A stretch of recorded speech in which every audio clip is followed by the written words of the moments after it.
नमस्कार दोस्तों EPS 95 minimum balance का जो अब है लोगों के बीच मतभेद पैदा हो रहा है क्योंकि कमांडर अशोक राव साहब का आप लोगों ने पिछले दिनों एक वीडियो देखा होगा। मैंने शायद आज सुबह में ही पोस्ट किया। सोशल मीडिया पे बहुत ज़्यादा शेयर किया जा रहा है। उसमें फिर वो सरकार को बचाते नजर आ रहे हैं। सरकार के ऊपर फिर वो कह रहे हैं कि विश्वास रखिए, बहुत जल्द जो है हमारा काम होगा। और दूसरी तरफ वो ये भी बोलते हैं कि हमें आंदोलन के लिए भी तैयार रहना है। तो उनकी बातों को अपने स्पष्ट करना चाहिए। या तो आप आंदोलन आंदोलन करवा लो, या तो सरकार के ऊपर विश्वास रखकर आप एक फाइनल डेट तय कर दो। क्योंकि ईपीएस 95 जो पेंशनर्स है ना, वो बहुत बोले हैं, वो बहुत ज्यादा पक चुके हैं इस सरकार से। जिस प्रकार से सरकार अपना रुख दिखा रही है, क्योंकि सरकार के ऊपर मैं भी नहीं बोलना चाहता था, लेकिन जिस प्रकार से उनको बार बार आश्वासन आए दिन आप लोगों ने देखा होगा कि 8 सालों से हमारे पेंशनरों को आश्वासन के सिवा और कुछ भी नहीं दिया जा रहा है। तो कमांडर सुख राउत साहब आकर के फिर सरकार को बचाने का काम करते हैं। एक प्रकार से वो सरकार के लोगों का, बहुत सारे कमेंटेटर तो यहाँ तक कहते हैं आप बी पार्टी हो, सरकार को हमेशा फेवर करते हो, जब भी वोट का टाइम आता है आप धीरे से कल्ली काट लेते हो। ईपीएस 95 पेंशनर इसी बात से बहुत व्याकुल हैं कि आप एक डेट फाइनल कर दो।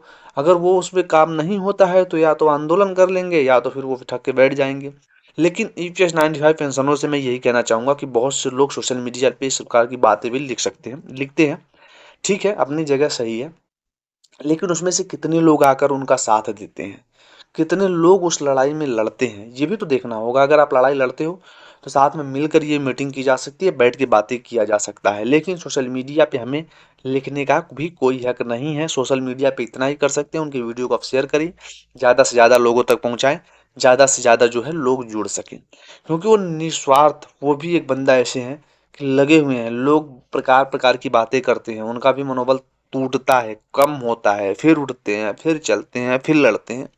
तो इस प्रकार की बहुत सारी बातें देखने को मिलती है। हर बार वो मीटिंग करना, लोगों के पास जाना, कितनी बार तो लोग, नेता लोग भी क्या मिलते हैं हर बार, कितनी बार उनके दर पे जाएंगे तो एक बार मुलाकात होती है। तो इस प्रकार की बहुत सारी मेहनत जो है करना पड़ता है।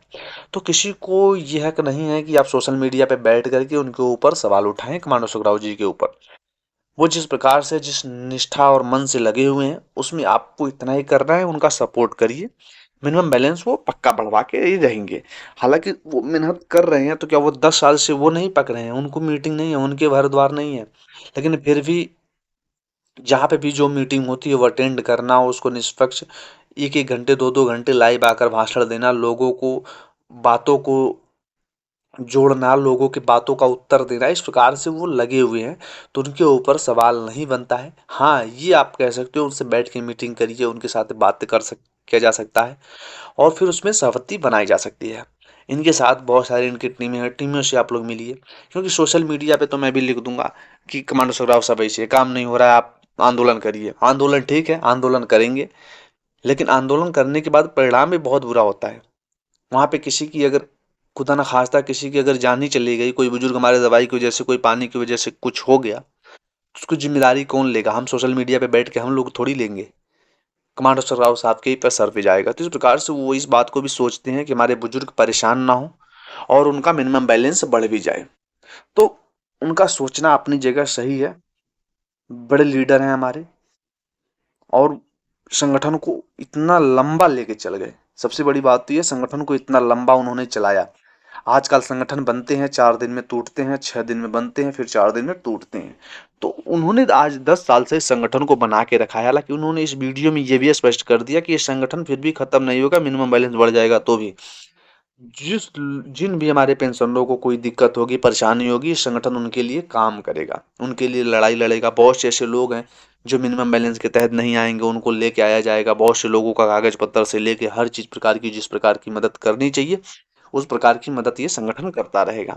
फिलहाल ईपीएस 95 मिनिमम बैलेंस को लेकर भी ज़्यादा फोकस कर रहे हैं। अब बहुत जल्द जो है, अगर आप लोगों का इस प्रकार से प्यार बना रहा, साथ बना रहा, तो मिनिमम बैलेंस बढ़ेगा। सीबीटी मीटिंग के बाद ही उन्होंने 2 वीडियो जारी किया, और दोनों में उन्होंने अपना रुख स्पष्ट कर दिया है, लोगों को समझाने का कोशिश किया है।